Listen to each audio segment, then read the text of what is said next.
গলা ধরার ভয়ে আপনি যদি কচুরলতি খেতে ভয় পান তবে আজকের কচুরলতির এই রেসিপি আপনার জন্য। সম্পূর্ণ ভিডিওটি দেখে আপনি যদি কচুরলতি রান্না করেন তবে জীবনেও গলা ধরবে না ইনশাল্লাহ। আসসালামু আলাইকুম, ওয়েলকাম পান্নাস ওয়ার্ল্ডের আরো একটি নতুন রেসিপিতে। আমি এখানে 2 পিস নোনা ইলিশের শুটকি নিয়েছি। তো ভালোভাবে আমি আগে এগুলোকে ধুয়ে নিলাম, তারপর আমি এইভাবে টুকরো করে নিয়েছি। এবার গরম পানিতে কিছুক্ষণ রেখে দেব যাতে করে শুটকির ভেতরে থাকা কেমিক্যাল গুলো চলে যায়। এখন একটি পাত্রে আমি তেল দিয়ে তার উপর কেটে ধুয়ে পানি ছেঁকে রাখা কচুরলতি দিয়ে দিলাম, সাথে 2 চা চামচ লবণ আর 1 চা চামচ হলুদ গুঁড়া দিয়ে 8 থেকে 10 মিনিট আমি ভেজে নেব। এতে করে গলা ধরা ভাবটা লতি থেকে অনেকাংশই চলে যাবে ইনশাল্লাহ। এবার একটি পাত্রে তেল আর 2টো বড় সাইজের পেঁয়াজ কুচি ভেজে নেব। সামান্য লালচে হয়ে আসলেই এখানে আমি 4 টেবিল চামচ রসুন বাটা আর 1 টেবিল চামচ আদা বাটা দিয়ে ভালোভাবে কষিয়ে নেব 5 থেকে 6 মিনিটের মতো, যাতে করে এর কাঁচা গন্ধটা চলে যায়। এরপর প্রায় 4টা টমেটো ব্লেন্ড করে এর পিউরিও অ্যাড করে দেব।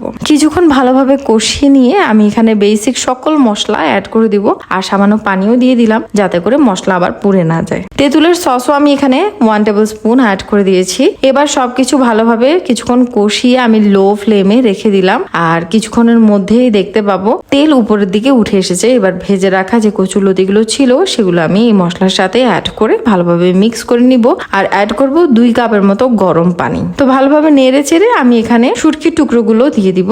অবশ্যই শুটকির টুকরোগুলো ধুয়ে আপনারা অ্যাড করবেন। উপর থেকে কয়েকটা কাঁচামরিচও দিয়ে দিলাম আর লো ফ্লেমে 10 থেকে 15 মিনিট ঢেকে রাখলেই দেখবেন তরকারি একদমই হয়ে এসেছে। লাস্টে শুধু ধনিয়া পাতাটা অ্যাড করে দিবেন আর গরম গরম সার্ভ করুন মজাদার এই কচুরলতি তরকারি। গলা ধরার ভয় আর নয়, জাস্ট এনজয়। রেসিপিটি ভালো লাগলে অবশ্যই do subscribe and follow me. আসসালামু আলাইকুম।